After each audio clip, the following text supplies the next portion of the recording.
We're going to get started in just a moment.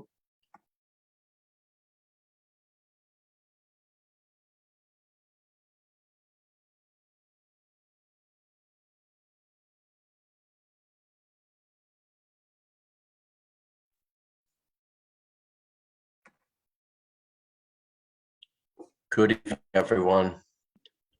It's nice to see you all tonight. My name is Joel Whitney, and I'm part of the team here at Brooklyn Public Library that produces the arts and culture events, including this wonderful exhibition, Lenapehoking.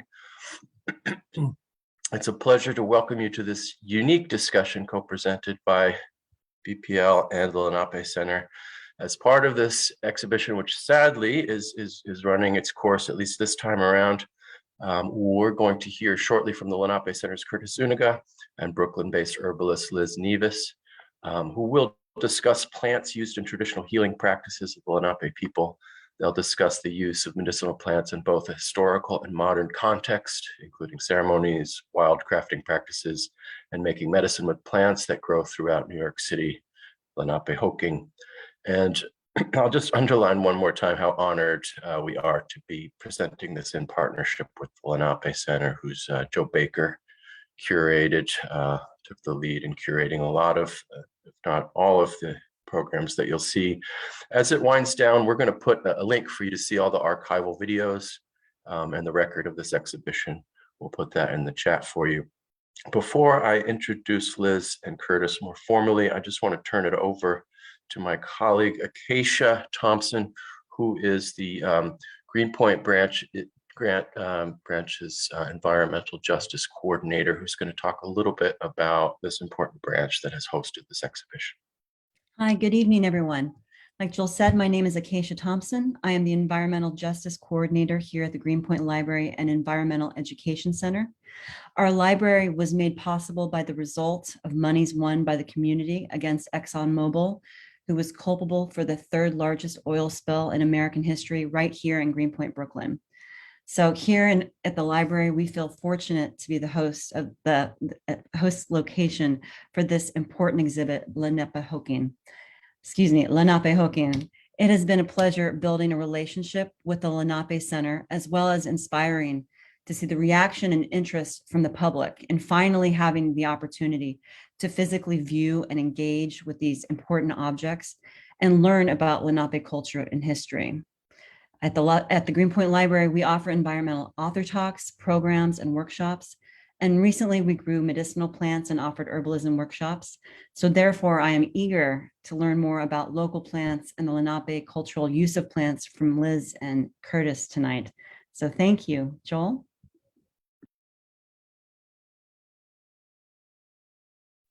Thanks so much, Acacia. Along those same lines, I'm just going to mention that you can follow the Arts and Culture team, BPL Presents, at the social media handle BPL Presents on Instagram, Facebook, and Twitter. And excuse me, without further ado, I'm going to introduce our two speakers, and then Curtis is going to offer a welcome to Lenapehoking.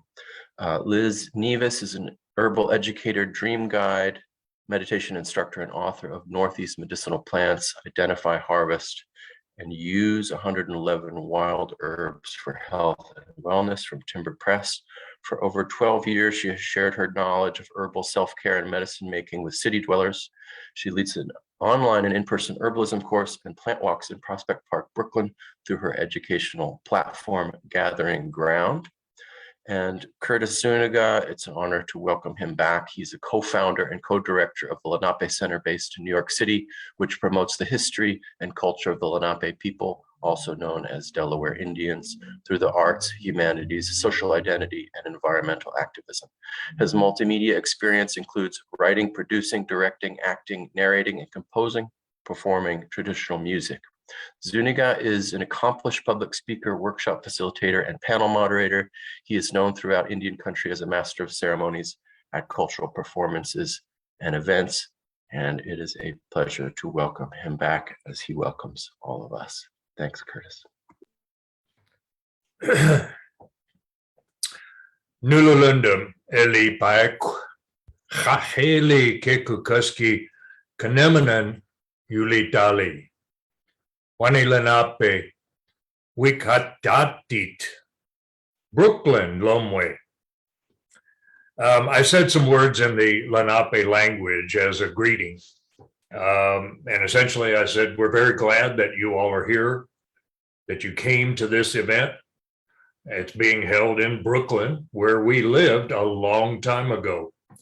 And for those that have been involved with the Brooklyn Public Library and the Greenpoint branch in particular, with the activities in our partnership with Lenape Center and the library, there have been some incredible presentations. And it's our pleasure and privilege to share Lenape culture, and that what we're doing is to inform people that the Lenape are still here today, not some long ago remnant of the past. We're not just in the museum with the dinosaur bones and the woolly mammoth. You know, we're still here. And tonight we're going to be talking about indigenous plant medicine and practices by the Lenape. And when I talk about these things, my part of the discussion is going to be about the origins of the Lenape and our colonial, I'll just say our pre-colonial contact and then post-colonial contact, and how that contact affected our practice of making plant medicine for healing and wellness. I'm going to work with my colleague, Liz Nebus. And Liz, if we could put up that first slide, which is the, should be the map of Lenapehoking. Number 2? Got it. 2 and 3?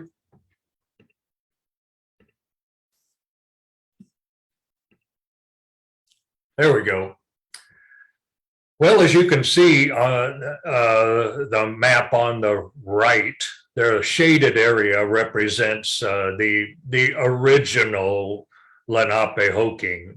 These are not, you know, there wasn't a wall or a fence built around the borders of Lenapehoking, but that's what was well known, that the area where the Lenape originated, which is our indigenous homeland, the land that the Creator gave us. And it begins really around where the foothills of the Catskill Mountains are, and encompasses both the Delaware River and the Hudson River valleys, and finally emptying out into Delaware Bay. So it includes all of New Jersey down into the northern part of the state of Delaware, and then the eastern part of the state of Pennsylvania, and principally the corridor between New York and Philadelphia is full of Lenape history that coincides with the history of colonial contact and ultimately the establishment of the United States of America.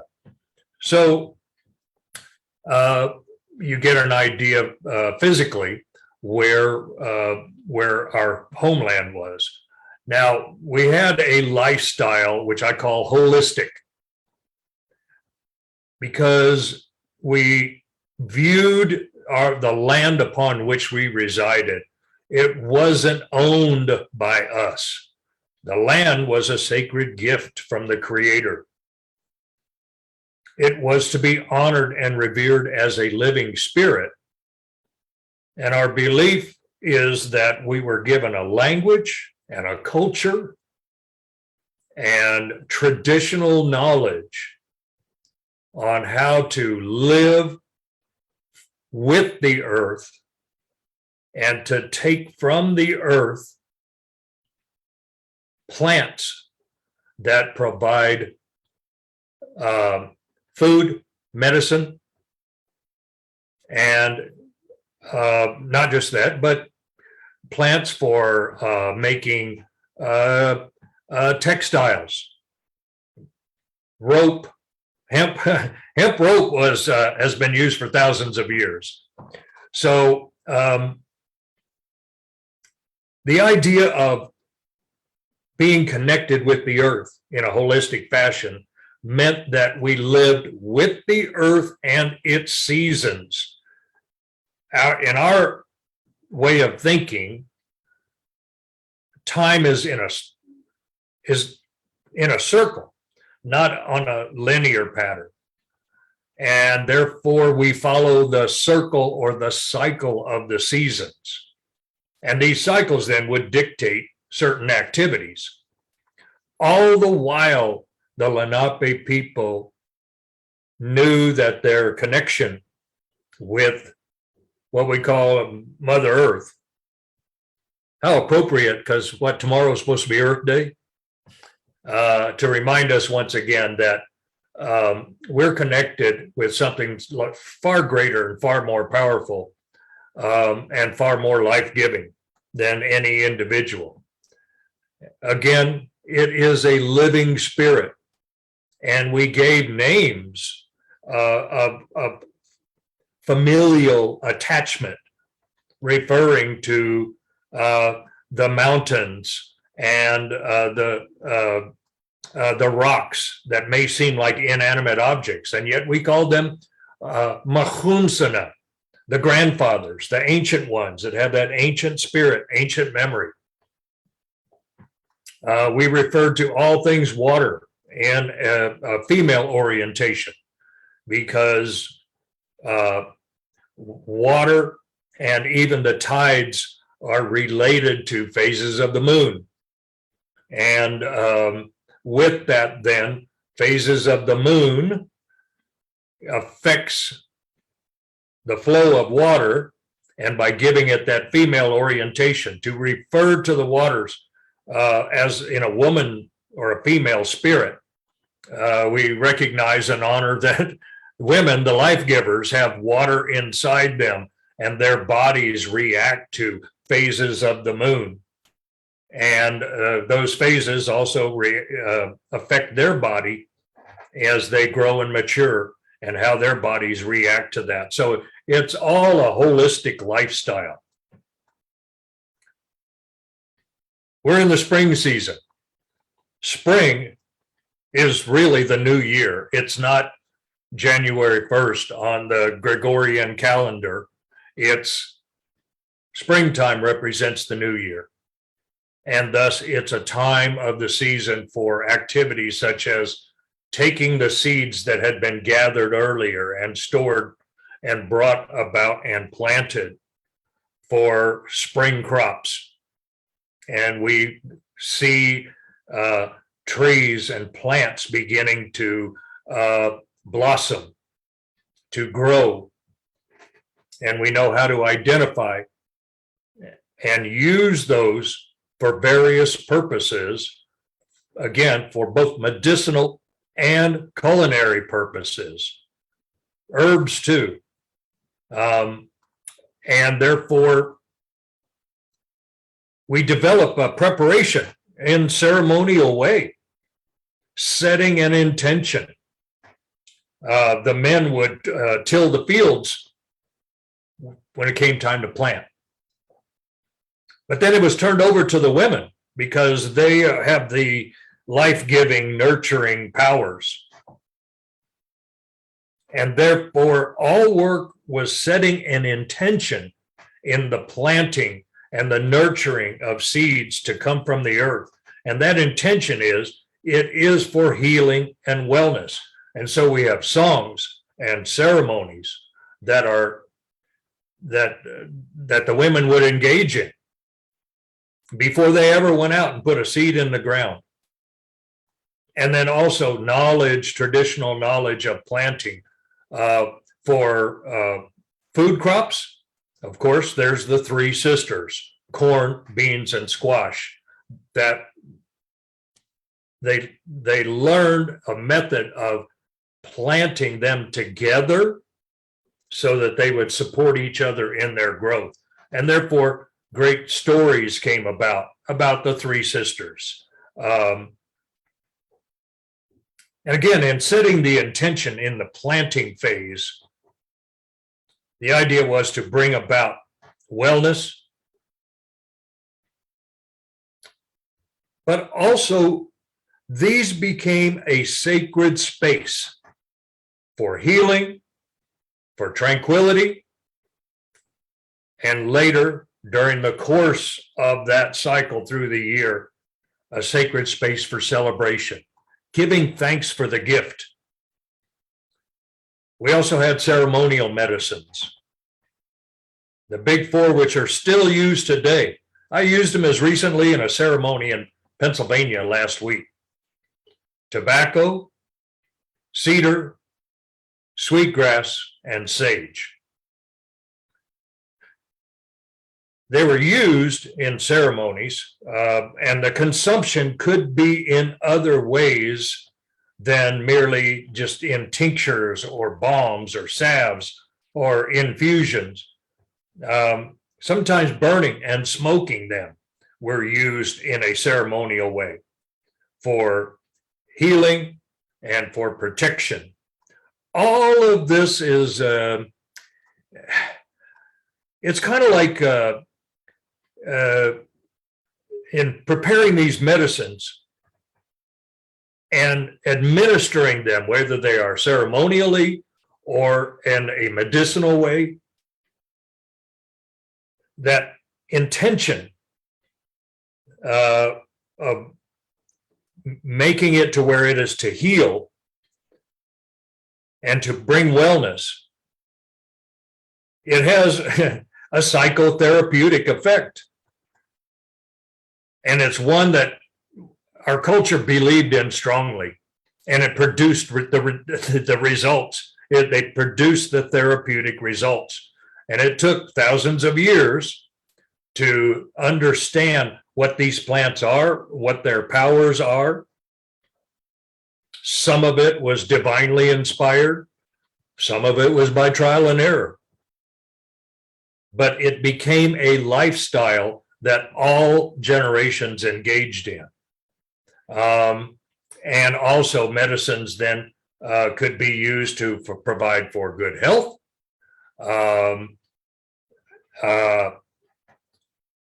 Things like Indian perfume, that would be like a bee balm, a bergamot, a bee balm, was also used for things like when you're packing all of your leather goods. You put some of that in there, helps keep it fresh. So plant medicine for healing and wellness was also used throughout all of the lifestyle of the Lenape people. Then with that came related ceremonies. So Liz, I think we had one ceremony, which was the green corn dance. Oh, I'm sorry. No, let's go back. Can I go back? Okay. I missed for some of these. I That's wanted all right. We can touch on those. Yeah. I wanted people to see again when I was talking about early lifestyle, the woodland period, that we lived in bark huts called wigwams, and you can see here an active lifestyle of women taking care of the crops. And I'll just say this: the women were not considered subordinate or less than the men folk. The women are the backbone of our Indian societies. They are the voice of the conscience of the people. And they guided and directed the war chiefs, the peace chiefs, the hunters, to be the voice of the people and remind them that they are serving the people, not ruling the people. Next slide. Here's a picture of the Gomwing ceremony in the Lenapehoking, or the Big House Church. This was a ceremony that was held in October, and this is a painting recreating what went on in that ceremony. And in that ceremony, it was a 12-day ceremony of Thanksgiving, rites of passage, dispatching hunters to go out and to bring the the deer and other animals in to bring for a great feast of Thanksgiving.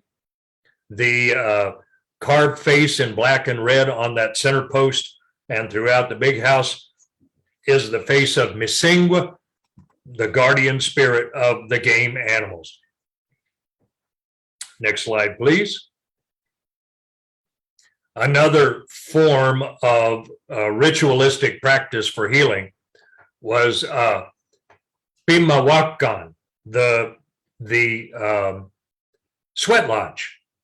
On the left panel, you can see the what I call the skeleton or the bracing of the sweat lodge, which oftentimes, I like to use willow branches or young maple sapling, and they are then cut, holes are dug, and you create the spine of the sweat lodge, lashing all of these wood pieces together. And then covering, if you look over on the right, then this is a modern sweat lodge. So there's, canvas tarps and the like, but, animal skins, hides and the like to cover up this lodge.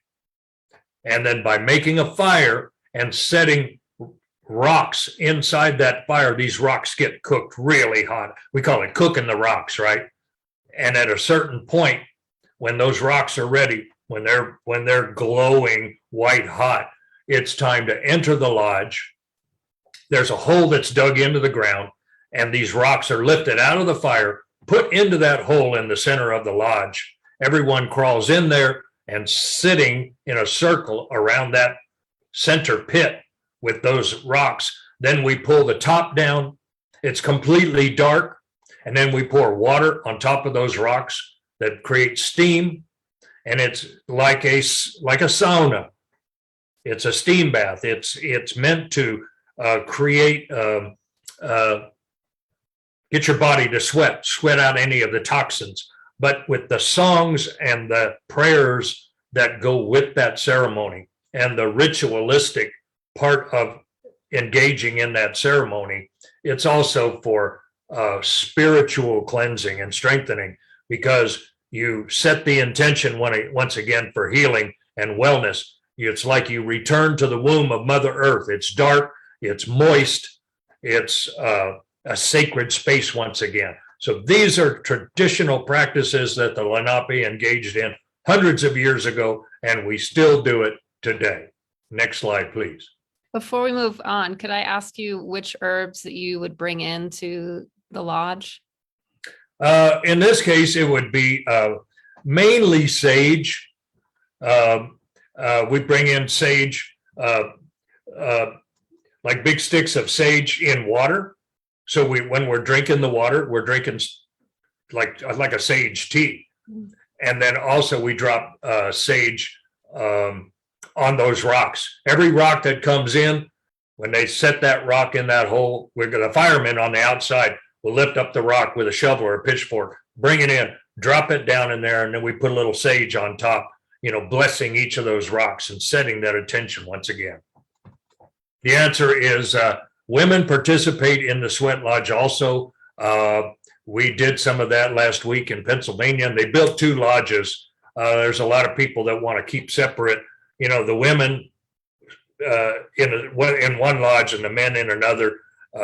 I respect that. I've been in mixed sweats, but I respect women having their own lodge because they bring a certain power that oftentimes is so powerful. I just want to step back and stay away from all of that power and give it a lot of space and extreme respect.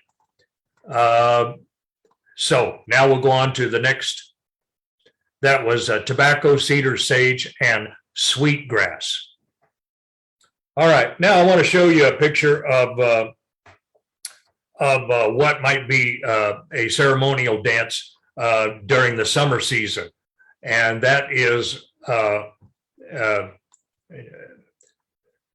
Ninkankan is in the Lenape language. It simply means the lead dance, but this or stomp dance.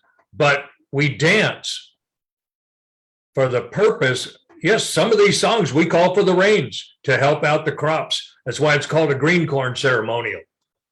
The corn is just starting to turn green, and we're wanting those summer rains to come and to nourish those crops. And we sing and dance and call out to the Great Spirit for that, to bring the rains. And in this, you have a leader.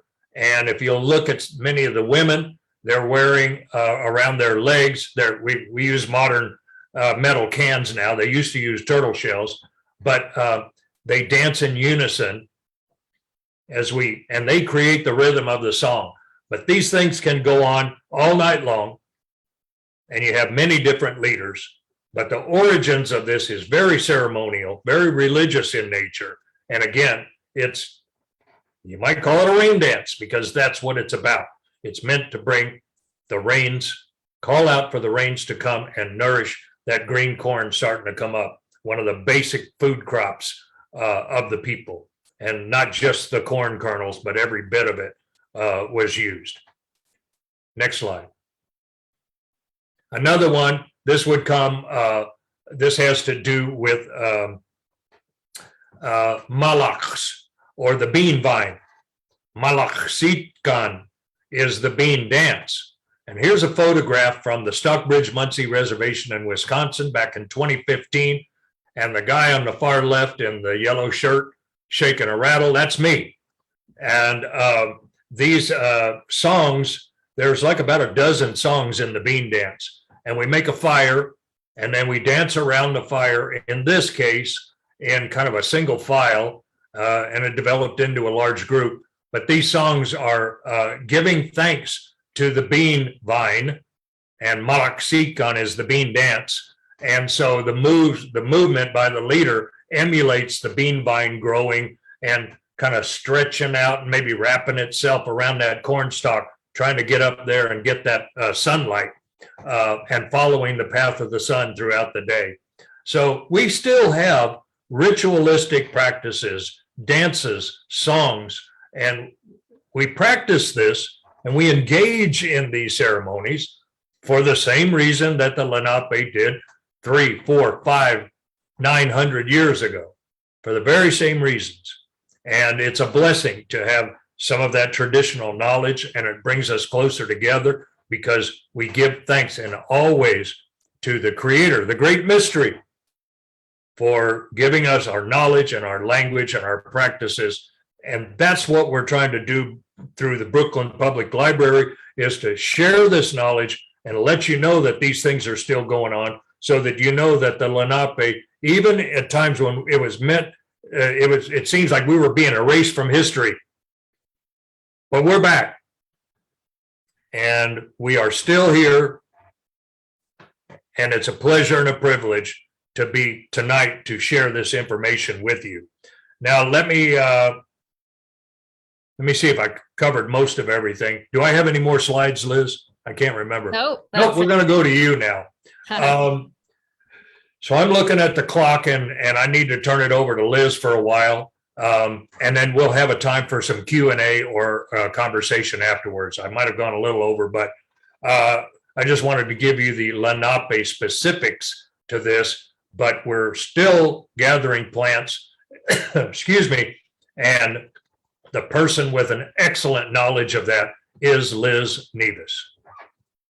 Thank you, Curtis. Thank you, Curtis, the Lenape Center. I just want to express my gratitude to the Brooklyn Public Library and Joel and everyone who is involved in curating and putting together this amazing exhibit. And I'm really honored to be here as part of this presentation. I also want to acknowledge that I am a child of Lenapehoking, but I'm not Lenape. So I feel very humbled and honored to be here, and grateful to the land that I was raised on, grateful to the keepers of that land, the Lenape, and honored again to share about the plants from my unique perspective, but also from the research that I've done on Lenape plant medicine, and working with Curtis to bring this to you all tonight. So thank you everyone for being here. I see a few familiar names and faces, and I'm really grateful you're here. Curtis mentioned setting an intention and how intention was really an integral part of every aspect of working with plants. And I, was very inspired by, I'm sure many of you have read Robin Wall Kimmerer and Braiding Sweetgrass. And I was just so moved by her words and her honorable harvest, the way she describes. So I've kind of set up this 7 steps to wildcrafting with 7 generations in mind. And this is really, I think, a really huge integral part of working with plants. This aspect of sort of the right approach or the ethical approach to working with plants, but also connecting with the spirits of plants, which I think, people are starting to talk about that more in the sort of mainstream culture, but it's integral to Lenape philosophy around working with the plants. So I'm just going to briefly go through some of these aspects, that Curtis had mentioned, and kind of dive in a little deeper about the intentionality of working with plants. So it's about being intentional and setting an intention. So even before you go out to look at a plant, or even before you think about using a plant, you would maybe have some inquiry around what is the purpose? Why am I doing this? Who am I doing it for? How much do I need? Just taking the time to really reflect on the medicine itself and who it's for. Is there enough of this plant that I might be seeking? And also, how can I give back to these plants to ensure that they're here, to ensure that they are thriving, not just for us, not just for humans, but for all of life. So when we ask permission when we go out harvesting, and permission is kind of a broad concept. I feel like first we're asking the plants permission, and that might seem an interesting concept to ask plants, but I assure you that it works. Asking and having a dialogue with the plants before you harvest them, telling them your intention, telling them who you are harvesting for, who you're gathering for, why you're gathering. This is like first step in connecting with the plants. Also asking the land permission, asking the land came first. The land is who is our, parent in a way, our grandparent. And so asking the land, is it okay? Assessing whether this land is clean, if it's the right place to harvest. We also ask, in our modern world where there is land ownership, we ask the human caretakers of the land. And sometimes this is public lands. And I'll talk a little bit about sort of the ethics of harvesting on public lands.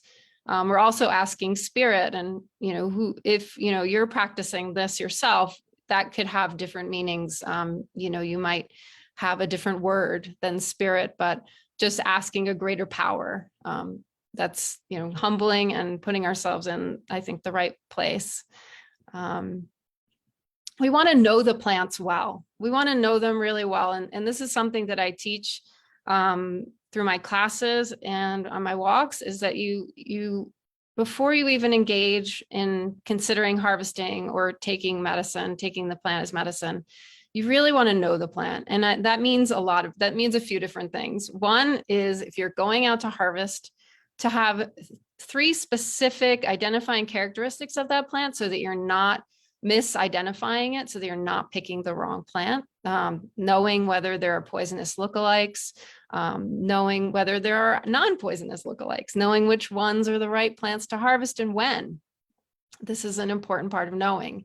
I like to think about the mental map of where the plants are, like getting familiar with the land, knowing the land. That's another aspect. And also knowing whether those plants are endangered in that place, whether they're in abundance.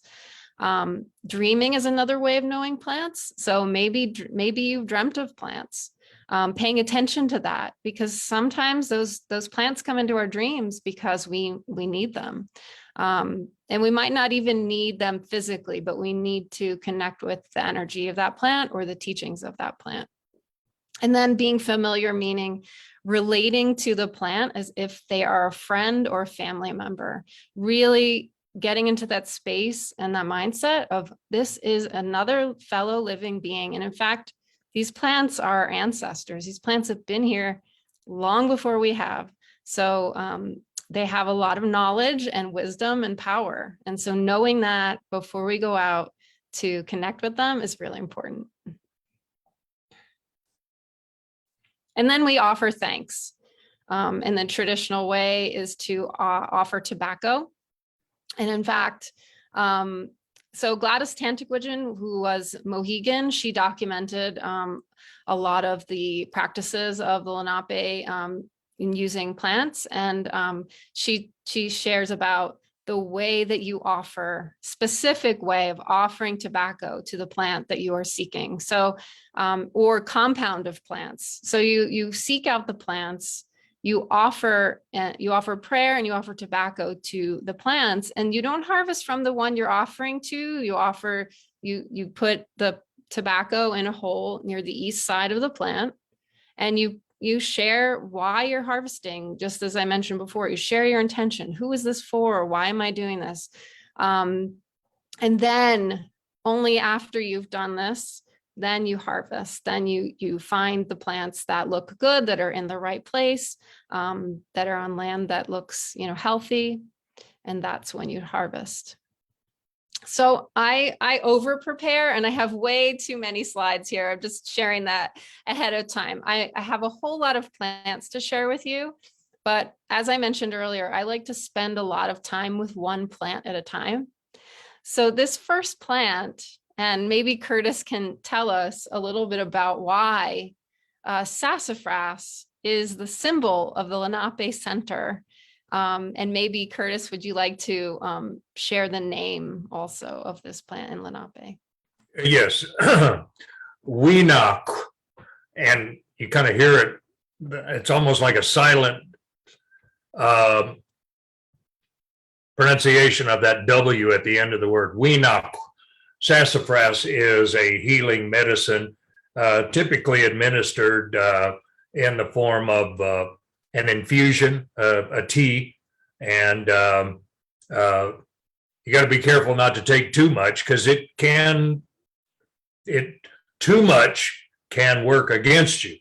But it has long been a healing plant. And if you will look over my shoulder here, the sassafras leaf is the symbol for Lenape Center. All right, so I'm choking a little bit. As I mentioned, I like to spend a lot of time with these plants. So it's one way we really get to know them and get to know what they look like. Not just that, but get to know them personally. Excuse me. So this is the bark of the sassafras tree. The tree on the left is a younger tree, and you notice the bark coloring and patterning. There's sort of this underlayer of green, and on top is sort of a reddish orange lacy pattern. As the tree ages, you'll see that this bark thickens. And to me, now you can use your own analogies for what it looks like, but for me, it looks like crocodile, like the plates on a crocodile, the scales on a crocodile. And underneath the bark, you can see on the underlayer is this reddish color. And I talk a little bit about this, and I'm not sure, maybe Curtis, you can share. There is a way of sort of reading plants based on some of their characteristics and how they could be used medicinally. The color red is generally associated with the blood. And as I'll talk about in a moment, sassafras has a strong effect on the blood. The flowers they're blooming right now, probably. I happen to not be in Lenapehoking at the moment, but I know that before I left, these were about to bloom, and they're 6-petaled, and they have a beautiful fragrance. And the flowers emerge before the leaves, and these are the leaves. Now, maybe you've seen this plant. It does grow throughout the city. And what's unique about this tree is that it has 3 different leaf types on the plant. It has these 3 lobes. It has the entire, which is this one with no lobes or teeth. And then it has a mitten shape. And they all sort of have a slightly waxy texture. And when you use these as medicine, they have a mucilaginous texture. And the scent is really remarkable. And in fact, if you've ever had root beer, then you know a bit about the scent of sassafras. The sassafras root is one of the original ingredients of root beer. So yeah. I was going to say, yeah, as you're bringing this up, yes, it is a blood purifier, a blood thinner also to kind of reduce blood pressure. So again, it has multiple uses. Yes, and as you know, Curtis just mentioned, it does have multiple uses, and I haven't listed all of them here. And in fact, all plants have many, many uses. Some documented, some not. These are the uses here that have been documented, but there are plenty more.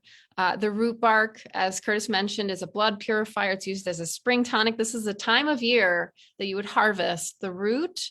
You would harvest them from young saplings usually.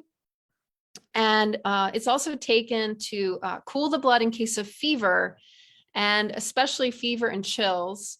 And it also is specifically to this time of year when people maybe have gone out too early, gone out underdressed or barefoot or in the cold water. And this helps to, if somebody develops a fever or chills from that, this helps to sort of even out the temperature of the body. Again, used to treat high blood pressure. And then the root has been used with another plant, sweet flag, Acorus calamus or Acorus americanus for intestinal pains. So sassafras it tends to occupy sort of open or clear spaces. There's a lot of nomenclature in modern botany and horticulture that and you know all of the related industries that is a bit it's I don't know, I don't love it. Pioneer is the word that people would use to describe sassafras, but I like to think of sassafras as more of a path maker or way maker. It's like one of the first succession trees that comes into a cleared space. So this is how you'll know where to find it. You'll look along pathways, roadsides. In the parks, you'll look along the pathways, not deep in the forest, most likely along a sunnier edge. Liz, do you also have a plant that's quite abundant right now as I look out my window and look in my yard, and that's dandelion? Did you have that on your list? I don't have that on my list, but well, you know what? This is an interesting in curating this list of plants. I considered including dandelion. I considered adding mullein here because these are plants that are readily available that many people can just easily harvest without any concern about over harvesting. These are the plants that have been introduced by colonizers. Really, the plants that have been introduced are the ones that are often in great abundance. And instead of looking at them, as you mentioned, Curtis, they're in your yard. Instead of looking at them as a weed, we can think about them as abundant medicine, which is what they are. So maybe, we could take this moment to talk a little bit about dandelion. Do you want to share maybe how you might use dandelion, Curtis? Well, it has a lot of minerals and vitamins. It can be made into a tea that is a nutritive tonic. It treats the liver, cleanses the blood, even cleanses skin conditions, and it, in the right combination, can even be a gentle laxative, normalizing digestion and elimination. So dandelion tea, and I've heard even dandelion wine. But again, an abundant plant, and it's not just, it shouldn't be considered a weed. There are hundreds of plants. And I know we could go for another hour just going over all of the plants. We don't have that much time. But Liz, I would, if you've got time to show maybe one demonstration video of making a tincture or a infusion, and then also we can then allow some time for conversation afterwards. For sure. Yeah, I was just about to get there. So back to sassafras. This is the time of year also well, you can harvest the leaves from spring through fall, and you can use them fresh or dried. And here is a traditional preparation, tapasikan, which is the cold infusion of the leaves of this plant. And why cold?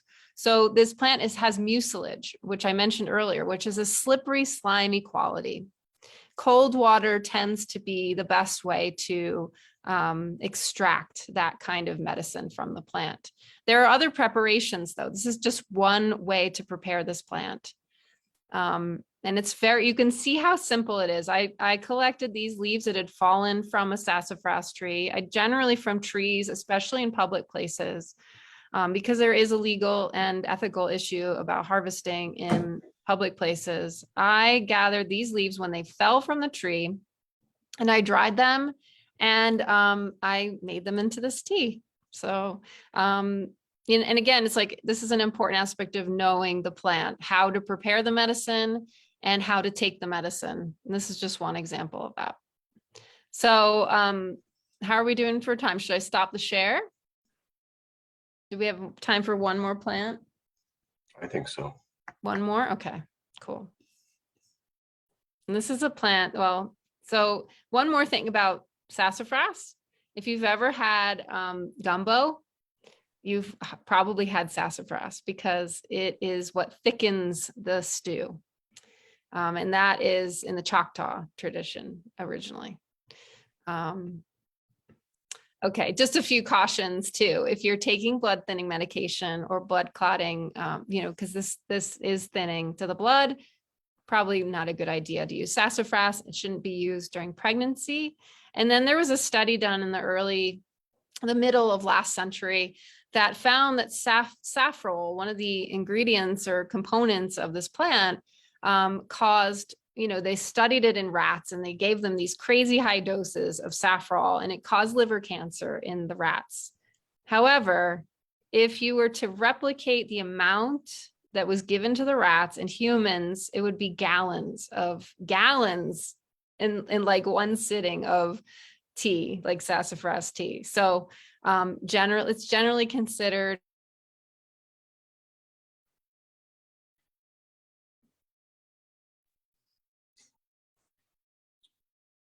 I think Liz froze.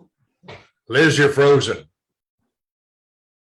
So let me see if I can pick it up. You're frozen right now, Liz. If you can hear us, it might be in your internet connection.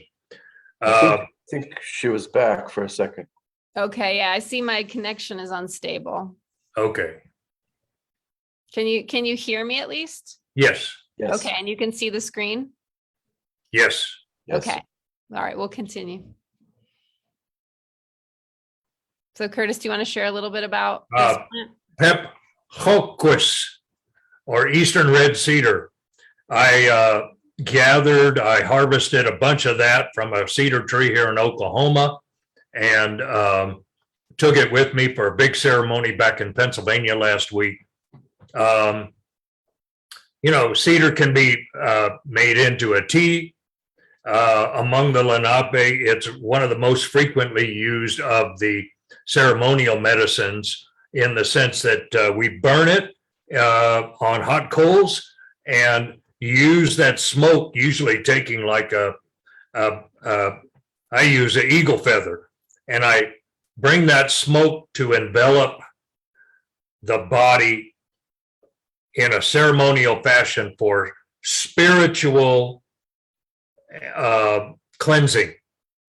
And there's beliefs that when you do that, the ancestors can sense that cedar is being burned. They know that their Lenape descendants, their grandchildren, are burning cedar. That means they're praying, they're in ceremony, and they're going to bring that good spirit with them.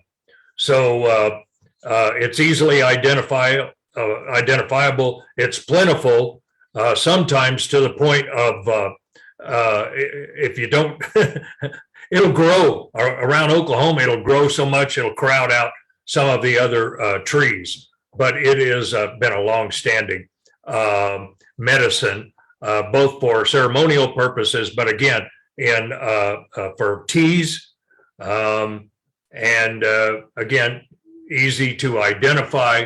An infusion of the roots or the twigs are used in an herbal steam to relieve rheumatism, much similar to that sweat lodge ceremony. Here's an example of using it and letting the steam come up, and with that warm steam enveloping some of the joints in your body. So there are all of these practices that have been tried over the centuries, but even adapting to modern ways, we still practice this because there's the belief and the intention, and that provides what I call that psychotherapeutic power that brings about the healing that's inside your body, that's inside your mind, that the Creator gave us these powers inside our body. Oftentimes we get clouded with all of the chemicals and the poison in the environment. It cuts us off from connecting to that healing power that's innately in us. That's why we have these ceremonies. That's why we engage in these practices. Here's a picture of the late Nora Dean and Lucy Blaylock in the background as they burn cedar over coals as a purifying incense. We still do this all the time. I did it frequently last week in a ceremony in Pennsylvania with dozens of Lenape people that came from Oklahoma, Canada, and Wisconsin, came back to the homeland for a ceremony where we all came together. We burned cedar and we prayed and we gave thanks, and it was very powerful. And that's what the purpose is, to bring spiritual power to our people. Great. I'm going to stop the share. How's that? Yeah, because Joel, it's like 5 minutes till the hour, but we're pleased to accept question and answer. But Liz, I got to ask you to take a moment and at least put up the page regarding your book so people can find your book. Do you have a slide on that?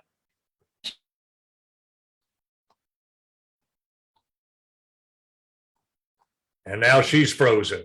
We'll get to that. We'll add that later because I think all of this is going to be available in a Facebook presentation. Here comes something. Almost. Folks, this might seem like a gratuitous promotion of my friend's book, but it's worth it. I promise you. Northeast medicinal plants. There it is. Northeast medicinal plants. Thanks, Curtis. I keep a copy by my desk all the time, and I refer to it frequently. Okay, folks, Joel, if it's all right, we'd be glad to answer a couple of questions. Probably we don't have enough time for everything, but this is the beginning of a process. It's not just a one and out event. I agree. Maybe this will turn into a occasional class at Greenpoint, possibly. Although I'll confer with the team there first. Lori asks, do you make tea from roots or flowers and leaves? Is one question. And a very simple one, Curtis from Brooklyn Beanstalk. How do you call dandelion in Lenape?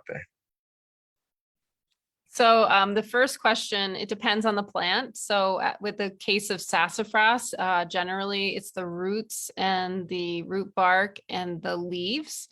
But every plant is different. Dandelion, for example, I don't know if there is a recorded name for that plant. No, but I'm thinking of the relative goldenrod Wisawataek, which is yellow, means yellow flower, right? Does that mean Yes. yellow flower? So, I mean, they're not the same plant, but that's what I thought of. So dandelion, you'd use the flower, the root, the leaves, the whole plant can be used. So it really depends on the plant.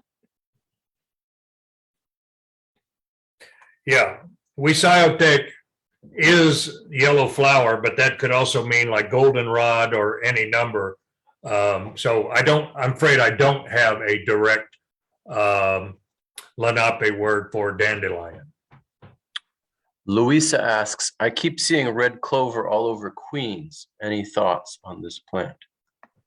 Yeah, red clover is it's great for the fertility of the soil, and that's why it's everywhere, because people brought it here as a cover crop, but it also is great for the fertility of the body and has a connection like the color red with cleansing the blood. And there's a lot of beautiful uses for red clover, but when I think of it as a widespread plant, I think of fertility as sort of the message that it has for us. I'm seeing a lot of praise for Liz's book from folks who already have it. Thank you. Charlene writes a comment. Thank you so much for this great work toward erasing the erasure. I so hope to have some continuing relationships. Carolina asks, what do you think of U.S. non-Lenape adopting burning of cedar or smudging sage as part of their personal ritual? You know, there's a thing going on in today's society where there's some native people that are viewing non-Indians practicing Indian ways, and in some senses it's considered a cultural appropriation. And it's like, well, you're pretending to be us. You're taking our ways. You know, my belief and that of some of my elders is these ways are for everyone, but you must be led in a spiritual way, and you must be led by knowledgeable elders to get the full power and effect. It's not for show. And therefore, it takes an investment in the culture and a sincere respect for the culture, but it's better to engage in cultural, spiritual practices like that with native people. So that can happen. But you know, you can't really get it by looking at a book or a movie or something and then start doing it out there. You got to be taught. And therefore, that's what I'm saying. It's probably best if you had some knowledgeable native people that can share that.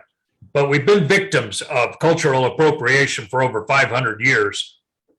And it was meant to take our knowledge away from, to appropriate our knowledge and our practices, and then get rid of us. And then the best of what we had is left. And oftentimes some of this medicinal ways gets turned scientific. And so they start breaking down these plants down to the very DNA and then rebuilding it into a commercial product and then selling it through big pharma and making gazillions of dollars. And in some cases, actually hurting people when they do that. But you lose the spiritual power when you do that. And that's why I like practicing traditional ways, because I think they give much more greater strength. But again, cultural appropriation, maybe, Joel, we might do a separate lecture on that sometime. There's lots of examples, but I don't think you throw the baby out with the bathwater. The consensus is that this has to be seen as the beginning of a conversation, because people definitely want more, and they're feeling like this has been a little short considering how much knowledge you both have, which you both predicted basically. Even though there's Zoom fatigue out there, people want this, and everyone in the chat is making that clear. Candace has a specific question. For those of you who want to, send more praise, we welcome that, and we need to keep these kinds of conversations going. Everything that Curtis and Liz are saying will have echoes in next week's conversation with Joe Baker and Sam Van Aken about the fruit trees and the orchards of Lenapehoking, which in a nutshell showed that Lenape people were cultivating fruit in a way that without cultivation, it would have gone to shrub long before they were thought to be doing so. But there were different dialects from what I understand. And Candace asks, are the different dialects or regional variations in Lenape language, are there linguists you recommend working within those dialects regarding plant names? Well, I'll go ahead and promote. I'm an enrolled member of the Delaware Tribe of Indians. We're the modern day descendants of the Lenape, the indigenous people of Brooklyn. I'm in Oklahoma now. I can hardly wait to get back to Brooklyn. But the Delaware Tribe has a language website called talk-lenape.org. The people in Oklahoma speak the Unami dialect, the Unami being the downriver people, the ones in the perhaps predominantly in the lower part of Lenapehoking. So, Jersey and Philadelphia and down into the state of Delaware, where more in the northern tier of Lenapehoking was the Muncie dialect, which is slightly different. But the talklenape.org is a online language website. We have sound files. I'm working on it every day, and it's an excellent resource. And we just you're welcome to use that, but please stay in touch with us. Again, everything on that Lenape Talking Dictionary, the structure itself is the intellectual property of the Delaware Tribe of Indians. The words belong to the people, but the use of the Lenape Talking Dictionary is the intellectual property of the Delaware Tribe of Indians. It's free and available to you to learn. However, I know Liz has gone to it to find Lenape translations, and she uses that frequently throughout her book and her lectures. Another reason why I like her so much. Thank you, Curtis. Okay, I saw a question that just got pushed down. They're really coming in. Charlotte asks, I am teaching my 3rd grade class about this. What do you think is the most important thing they should take away from learning about Lenape medicinal plants and practices if there's time?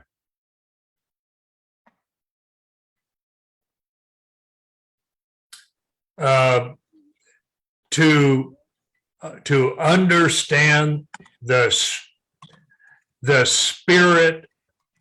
spiritual origins of these practices and our belief as Lenape people that the great mystery, Geshe Lemukong, the creator of all things, put into all of these plants a living spirit. I know it's antithetical perhaps to some Christian beliefs, but I'm here to talk about Lenape beliefs. And that's what I would impress upon people. And if they understand that there is a spiritual power and a spirit in all of those things, then you develop a respect for that spirit and you want to live in harmonious balance with that. It was after colonial contact which changed that dynamic and turned these things that we see as spiritual medicines into things that you buy and sell, monetizing it, that sort of thing. That's what I want to get away from. And that's the heart of my understanding of our relationship with all of these plants. Respect for their spirit. I'm just going to share a little personal anecdote, as I have a son who's in 4th grade, and I went to his class to talk about plants, and I told them you can communicate with the plants, and they were really interested and open to that idea. They're very curious about that. And I think that opens the door for so much of what Curtis was just sharing. It really opens the door to a new relationship with the land and with the plants. And I feel like that's at the heart of what we need in our world right now is I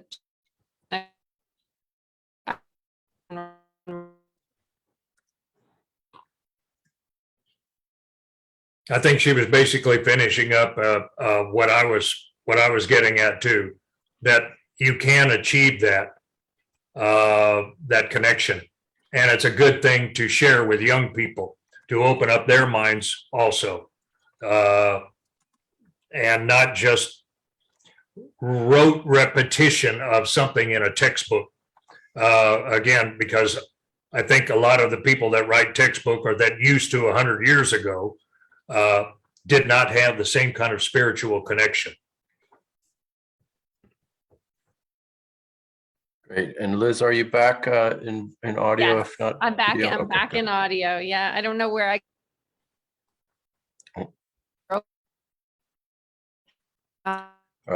We're getting some of what you're saying, but not all of it.